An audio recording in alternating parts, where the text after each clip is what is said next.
So in my last video, I mentioned that the two things that every human should experience is 1. Go on a few hikes of all types and difficulties, which I've semi-elaborated on my previous video, and 2. Is to get into at least a couple or a few fights in your life, preferably in the ring with at least someone of your size and age, and not just some dwarf who was born inside of a hydraulic press and then diagnosed with multiple sclerosis, tuberculosis, and supercalifragilisticexpialidocious, and just so happens to get a seizure and a stroke at the same time every 7 seconds while choking on the saliva form emitted from the inside of his mouth like a big giant bubble bath that only the president of the USA and North Korea can bathe together in at the same time. Now, I bet that you're wondering, why the hell should any of us get into a fight? Isn't fighting bad? Isn't fighting the main problem with society today? Well, sure, if you get your ass beat into a bloody pulp 10 times a day and were forced to get several nose jobs in your life, but wouldn't the world just be a better place without fighting in general? Fighting's just pure violence. Well, I'll preface my answers and beliefs by stating this. World war and fighting are two different things. Now, of course I don't believe in war at all, but when I say fighting, I'm just talking about fighting in a controlled setting, like at least in a ring or even one of those cages made of some broken wire strings from some old tennis rackets and some used baking sheets, kind of like the fights you see on the Street Beef's YouTube channel, or at least something like out of the movie Fight Club, which just so happens to be my #1 favorite movie of all time. But instead of bare knuckles,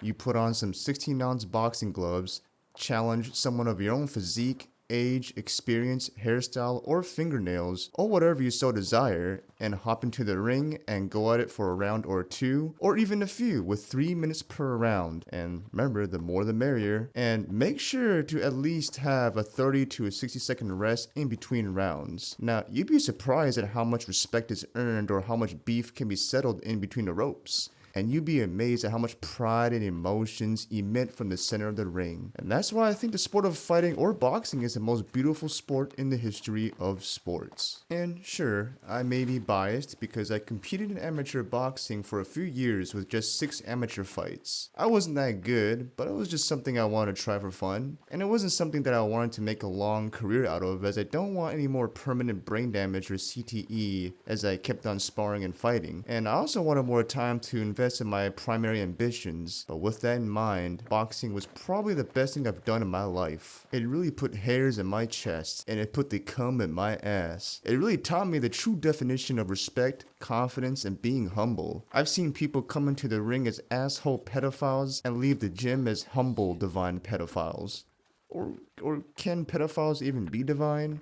Probably not. I don't know. Maybe ask that EDP guy or Chris Hansen. But I'm sure you get what I mean. Simply put, getting your ass whooped really changes you, in a positive way, though it may require more than a few fights for some people. It's almost like that one saying by the great Mike Tyson: social media made y'all way too comfortable with disrespecting people and not getting punched in the face for it. And yeah, that's 120% true. I can only think of several assholes that need a good ass whooping in their life. Some people just talk too much shit, and not the good kind of shit, like the very insulting, personal, and too direct, not funny type of shit. Basically the bloody diarrhea of all the shits. Now, I don't mind the super creative and metaphorical shit talking, kind of like what you hear between the friendly banter of Kill Tony and David Lucas on YouTube, with them roasting each other. And if you haven't heard of them, I suggest looking them up. It's actually pretty funny. But when people get too personal and too out of pocket and crossing boundaries and becoming a habitual line stepper, that's when they need a good solid punch to the face to bring them back down. Kind of like the time when the legendary Rick James was grinding his feet and smearing the dirt and grime off his shoes onto Charlie Murphy and Eddie Murphy's couch, while insulting them in their faces and saying something like, "You Darkness twins, you could just buy another couch, so F your couch." To which then the Murphy brothers, aka the Darkness twins, proceeded to justifiably punch the hell out of Rick James's legs to the point where he was unable to walk temporarily and had to legit crawl out of their home that night. Did he learn his lesson that night?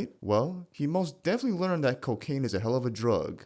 So, there's that. And also the exponential amount of confidence you gain from boxing, especially after beating someone up of your own size or bigger, or being able to hang with other amateur fighters with over 100 fights, or even the professionals. It's a good feeling. It almost feels like you can conquer the world when you can give a good fight to the more experienced and or to the bigger boys. And not only is boxing just a learning mental lesson to me, but I also say it's the best exercise of all time, especially sparring. There aren't many workouts that get me on the verge of puking, besides running copious amounts of sprints, which my boxing coach actually made us run twice a week, along with long distance running on another day. Now the thing is, not only are you having to move around, punch, dodge, block, feint, and etc., but you're also, getting punched to the head, to the arms, to the chest, and to the body. And man, I swear there are several times where I'd rather get punched in the head than the body. Them body shots hurt like a mofo. They can really put a man down. But having gone through all this training, it's safe to say that it's definitely toughened me up. It's taught me that there ain't no mountain high enough, ain't no valley low enough, and ain't no river wide enough to keep me from getting to you, baby. If you know, you know. But yes, returning back to my hiking ventures, boxing has made me fearless of the mountains and peaks. So fearless that if a giant homosexual bear named Alan came charging at me during the middle of my hike, then I would immediately shit and cum in my underwear, for only the bear to stop 2 feet in front of me and say, "Remember, only you can prevent wildfires," and then walk away while jerking off to some gay fish that he saw while trying to hunt earlier as I stand there, still alive, debating on whether I should turn around or if I should eat some of these Subway raspberry cheesecake cookies that I brought with me to snack on during the hike. But for real, I've actually never seen a bear on any hikes, which may or may not be a good thing, but it is definitely on my bucket list to see one at a distance. And when I do, I will challenge the bear to a fight. And the winner, well, the winner gets I don't know. Well, the winner just wins, I guess. Anyway, for those still watching or listening, as the great Dr. Phil once said, I'm sorry that you had to hear all that, but I'm not sorry that you had to feel all that. Now, like I said, feeling a true punch to the face can simply change you by bringing you back down to earth and level you to the ground, metaphorically and literally, though hopefully you don't really end up on the ground physically and then get paralyzed from neck down like Christopher Reeves. But back to my main point, I'm no violent man, and fighting doesn't have to be violent, but rather more of an expression of oneself. I mean, if you think about it, isn't everyone fighting something in their life, be it a mental and or physical thing? Hit like and subscribe.